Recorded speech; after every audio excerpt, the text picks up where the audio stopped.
நான் என்ன சொல்லுவேன்னா, ஒரு மாப் சைக்காலஜின்னு சொல்லுவேன். அந்த ஒரு ஆர்கனைசேஷனால அஃபெக்ட் ஆனவங்க, இத பத்தி நெறைய பேசுவாங்க. இது வந்து ஒரு கார்ப்பரேட் வார் ஆர் இல்லைன்னா, அந்த போயிங் கம்பெனியால அஃபெக்ட் ஆனவங்களுடைய வேலை. இல்லைனாக்க எனக்கு தெரிஞ்சு 70 years in civil aviation Boeing company இருக்கிறது. 2வது கம்பெனி மேனுஃபேக்சர் பண்றவங்க இப்ப நானும் பார்த்தேன்.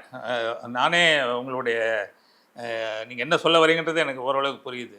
ஏன் இந்த மாரி சொல்றாங்க? யாரோ ஒரு பைலட்டே சொல்றாங்க, இந்த மாரி இல்லன்னு. நான் ஒண்ணே ஒண்ணு தான் கேள்வி கேட்பேன். ஒவ்வொரு விமான வகைக்கும், ஒவ்வொரு ஏர்கிராஃப்ட் டைப்புக்கும் ஒவ்வொரு ஸ்பெஷலைசேஷன் இருக்கிறது. அதாவது அவங்க முன்னாடி இருந்து, நம்ம அப்புறம் தான் வாங்கி, தமிழ் அன்பேவான்னு ஒரு சினிமா வந்தது பார்த்தீங்களா? அன்பேவா சினிமால முதல்ல வந்து எம்ஜிஆர் வருவார். ஒரு மெட்ராஸ் ஏர்போர்ட்ல வரா மாரி ஒரு சீன் வரும். அதான் போயிங் 707. அது வந்து அந்த படம் வந்து 63ஓ, 64ஓ அந்த அந்த பீரியட் நெனைக்கிறேன். ஸோ 1960கள்லேருந்தே அவங்க வந்து பேசஞ்சர் டிரான்ஸ்போர்ட்டேஷன் பண்ணுகிறார்கள்.